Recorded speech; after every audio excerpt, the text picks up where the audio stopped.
There is a particular kind of tiredness that quiet people know well. It does not come from doing too much. It comes from feeling too much, processing too much, and then carefully deciding how much of that to let out and how much to carry alone. From the outside, a quiet person often looks calm, composed, maybe even indifferent. But that stillness is rarely the absence of activity. It is the surface of something much deeper moving underneath. This video is about that hidden work, the emotional labor that no one sees, no one names, and almost no one thanks you for. Let us start with something most people get wrong about quiet individuals. Silence is not the same as having nothing to say. In most cases, it is the opposite. A quiet person has often already said the thing internally, considered it, turned it over, examined it from several angles, and then made a deliberate choice about whether to release it into the room. That process takes energy, real energy, and it happens constantly, in every conversation, every meeting, every social gathering.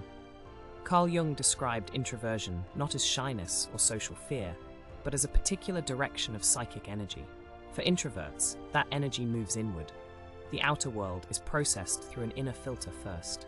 This means that what looks like a pause is actually a full cognitive and emotional event happening beneath the surface. The quiet person at the dinner table who says little is not disengaged.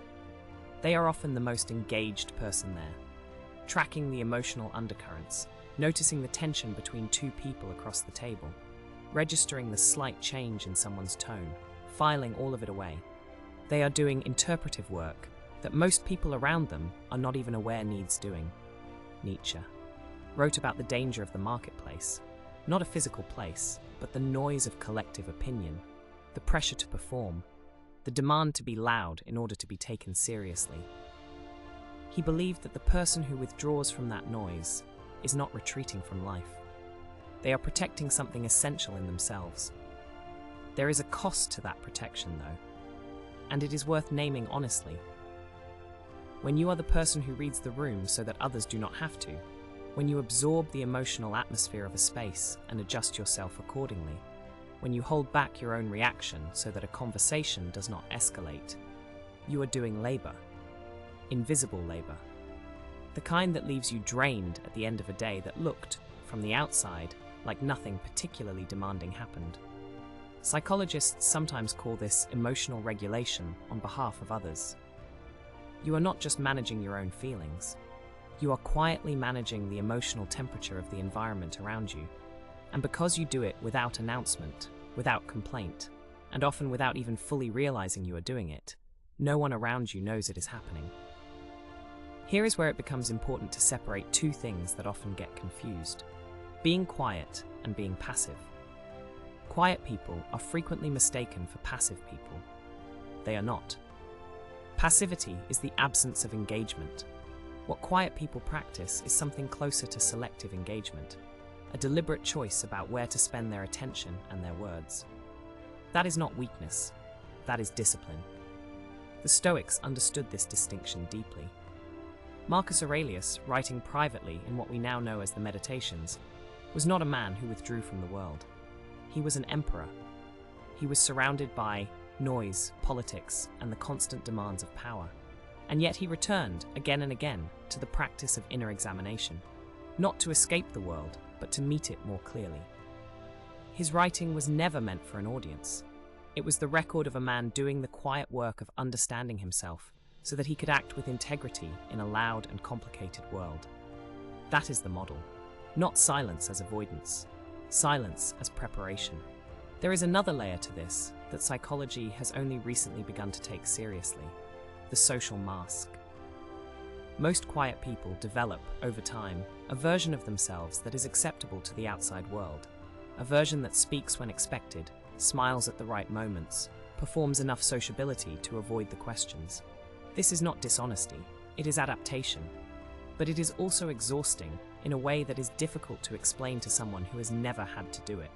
Jung called this the persona, the face we present to the world. For introverts, the gap between the persona and the actual inner life is often wider than it is for extroverts. And maintaining that gap, day after day, takes something out of you. The problem is not the mask itself. The problem is when a person begins to forget which face is theirs. When the performance becomes so habitual that the inner life starts to feel like the secret, the embarrassment, the thing that needs to be hidden rather than the thing that is most real. If you have ever felt more like yourself alone than you do in a room full of people, you know exactly what this means. So what do you do with all of this? The first thing is simply to name it. There is something genuinely relieving about recognizing that what you experience is not a flaw in your character. It is a pattern, a real, documented, psychologically understood pattern. You are not too sensitive. You are not broken. You are not failing at being a person. You are doing a particular kind of inner work that most people around you are not equipped to see. The second thing is to stop treating your inner life as a liability. Nietzsche argued that the person who has learned to be alone, truly alone, not just physically isolated, but genuinely comfortable in their own company, has access to something that crowds cannot offer. Depth, clarity, the ability to think a thought all the way to its end without someone else's noise interrupting it. That is not a consolation prize for people who struggle socially. That is a genuine cognitive and emotional advantage. The capacity for deep reflection, for sitting with complexity without rushing to resolve it, for noticing what others miss. These are not small things. They are the foundation of wisdom, of creativity, of the kind of understanding that actually helps people. The third thing, and this is perhaps the most practical, is to build what Marcus Aurelius spent his life building, an inner room, not a place of withdrawal, a place of return. Somewhere inside yourself that the noise of the outside world cannot reach. A place where your own judgment is the authority, where your own values are the compass, where you can hear yourself think. This is not built in a single moment of insight. It is built slowly, through the habit of reflection, through the practice of asking yourself, at the end of a difficult day, what actually happened in there, not just on the surface, but underneath. Through learning to distinguish between what you genuinely feel and what you have absorbed from the people around you.